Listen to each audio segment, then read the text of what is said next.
These patterns look engineered. And the moment you say that out loud, you feel people tense up because we've all been conditioned to flinch at anything that suggests coordination, design, or intent behind social chaos. But I'm not here to accuse anyone of anything.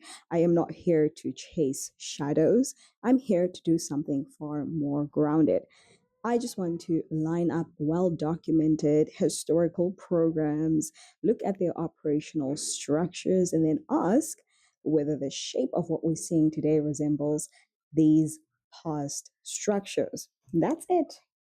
No leaps, no sensationalism, just pattern recognition. And this is where things get interesting because once you understand how MK Ultra operated with secret experimentation under the banner of national interest, long-term psychological tactics, the exploitation of social fissures, you can't really unsee the architecture of it. Same with COINTELPRO, with all the infiltration, discrediting, narrative seeding, and internal fracturing. Same with Operation Gladio, a mishmash of strategic tension, cultivated instability, just enough chaos to justify central control.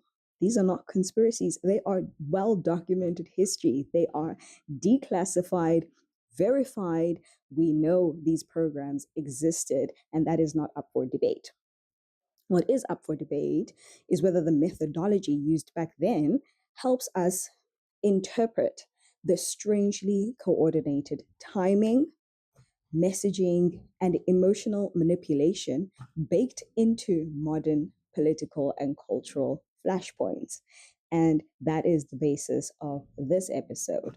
Not to tell you what to think, but to show you how discernment sharpens when you stop treating patterns as coincidences and start evaluating them as systems. Now, if you have been listening to the broader conversation that is currently happening online, you probably noticed how voices like Candace Owens pick up on patterns early. Not because she necessarily has insider information, but because she has a high tolerance for calling out narrative weirdness and when it is still unfashionable to do so. She'll point it out, for example, how certain stories explode into the mainstream with identical language across multiple platforms, the same framing, the same adjectives, the same emotional pressure points. And then almost on cue, the conversation shifts in perfect synchronization. And she's not the only one seeing this. Johnny Harris has done breakdowns on how governments historically use media alignment to streamline public opinion. Breaking Points has analyzed how political timing often correlates with unrelated legislative cycles. Even Russell Brand, in his more investigative episodes, has unpacked how public outrage is often redirected in ways that benefit the most powerful actors. None of these creators are saying the exact same thing, and none of them are pointing to a single mastermind. But what they are doing is exposing the machinery, the choreography of information, the recycling of old narratives with new branding, the rapid pivoting of public attention whenever something inconvenient breaks through, right? When you place their observations side by side, you don't get a conspiracy, you get a mosaic. And in that mosaic, certain pieces start to align with the exact mechanisms we saw in MK Ultra, COINTELPRO, and Operation Gladio. Again, this is not about accusing the present of repeating the past. It's about acknowledging that governments and institutions have historically relied on information management, psychological pressure, and public manipulation.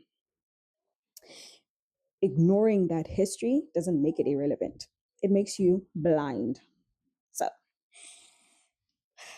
let's go deeper into the structure. not the content, not the headlines, not the surface drama, the structure. Because what isn't, because what's striking isn't the events themselves, it's the choreography. First, there's always a misdirection, a big, loud story designed to pull emotional bandwidth away from something quieter but far more consequential. You see this repeatedly in political cycles. A scandal erupts right before a major policy announcement. A celebrity meltdown overshadows an economic report. A cultural feud drowns out geopolitical escalation. Breaking Points often highlights these juxtapositions, showing how the news ecosystem clusters triviality around seriousness. Second, there is the chaos bursts, a sudden spike in outrage, often fueled by algorithmic amplification. Not manufactured outrage necessarily, but strategically timed outrage. Think about how COINTELPRO thrived on sowing emotional division, not factual division. Then you get narrative consolidation. Certain voices get elevated, others get silenced. And then there's a consensus that didn't exist 48 hours ago.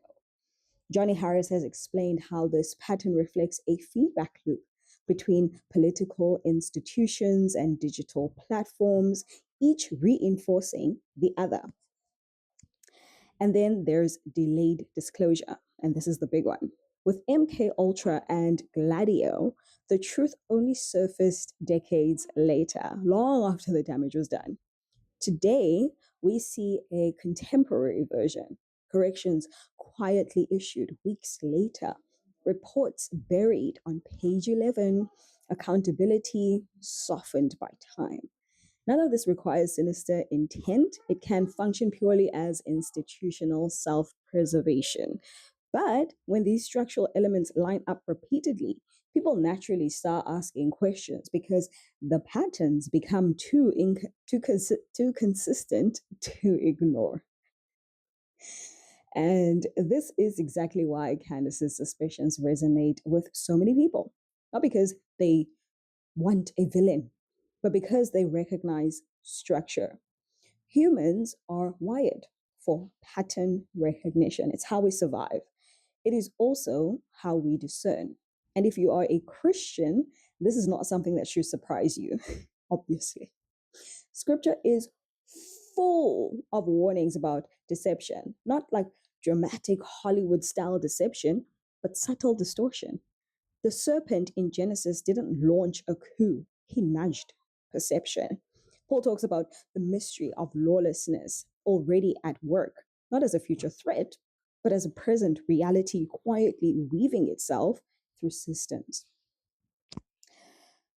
Jesus speaks often about watching, staying awake, being discerning. None of these commands imply paranoia, they imply awareness. And that's where this episode sits, in the tension between realism and trust. Trust in God's sovereignty, realism about human institutions. You don't need to believe modern events are engineered to acknowledge that patterns of manipulation exist because they always have. Power seeks to preserve itself. Institutions protect their interests. Narratives shape societies, and Christians, more than anyone, should be able to look at a pattern without fear because we operate from a place of authority. Discernment is not panic, it's clarity. It is the ability to see the shape of something without assigning it a face. And once you accept that posture, you stop reacting emotionally to chaos and start analyzing it structurally, historically, spiritually. You begin to understand that part of walking in the kingdom is learning to navigate a world that will always be running its own psychological operations, not engineered by God, but engineered by people who benefit from confusion. All right, Let us push further because here is where the discomfort usually kicks in for a lot of people. Once you lay the historical frameworks on the table, such as MK Ultra's psychological manipulation, COINTELPRO's narrative infiltration, Gladio's strategic chaos model, people will say, yeah, but that was back then. It was a different era. They had different tools. And that's true, but the methodologies did not die. They just evolved. And the modern battlefield is not physical, it's informational. You don't need covert agents slipping into organizations when you have algorithmic targeting, influencer ecosystems, and sentiment tracking tools that update in real time. You don't need to fake a scandal when the public will generate one for you on social media within hours. You don't need to plant chaos when chaos is a renewable resource generated by millions of digital participants. This is the part where commentators like Tim Pool, though coming from a different angle, point out that modern coordination does not require a conspirator in a smoky room. It can happen through institutional momentum, through media, symbiosis, and ideological incentives that naturally harmonize. Even creators like Dave Rubin have broken down how political ecosystems rather, unintentionally align because everyone is reacting to the same incentives. Clicks, outrage, ideological loyalty, reputational survival, When you blend those realities together, you end up with something that looks engineered. Not because it necessarily is engineered, but because the ecosystem produces engineered looking outcomes. And that's why Candace's instincts strike a nerve. She isn't claiming omniscience, she's identifying alignment. And alignment, whether it is intentional or emergent, tends to demand scrutiny. As Christians, discernment means recognizing when systems behave intelligently, even if you can't see the intelligence behind them. Okay, now let's deal with the core issue of misdirection. Okay, in the old intelligence models, misdirection was manual. Agents fed selective information to shift attention away from the real target. Today, misdirection is baked into the architecture of the internet. You don't need COINTELPRO infiltrating groups when you have trending algorithms that can instantly smother an inconvenient story under a mountain of distraction. Look at how attention cycles operate. A major revelation breaks, but instead of sustained investigation, a dozen meme level controversies erupt within 48 hours. It's not that anyone is ordering the distraction, it's that the modern attention economy rewards surface level drama far more than systemic scrutiny. Russell Brand has talked extensively about this attention fragmentation effect, pointing out how public focus is continually redirected before deeper questions can take root. Meanwhile, channels like The Hill Rising routinely show how legislative maneuvering happens when how it happens quietly when the public is preoccupied with high emotion culture battles, right? In historical intelligence terms, this mirrors the chaos burst we saw in Gladio. Short, high intensity spikes that drowned out long term structural awareness. Except now, the bursts do not require operatives. The public creates them, the media amplifies them, platforms monetize them, and governments, intentionally or not, often benefit from the distraction. For Christians, this is where spiritual discipline intersects with civic awareness. Discernment teaches you to keep your eyes fixed, to avoid being yanked around by emotional bait. Jesus wasn't easily redirected. He saw the trap underneath each question. That same clarity is what we need in an attention engineered world. And then there is narrative control, the part that people avoid like the plague because it sounds too dramatic until you examine the modern media machine, how it works, right? Narrative control today is not censorship in the old sense. It's shaping the emotional boundaries of what you are allowed to think. It's using repetition, framing, selective expertise, and moral pressure to funnel you toward approved interpretations.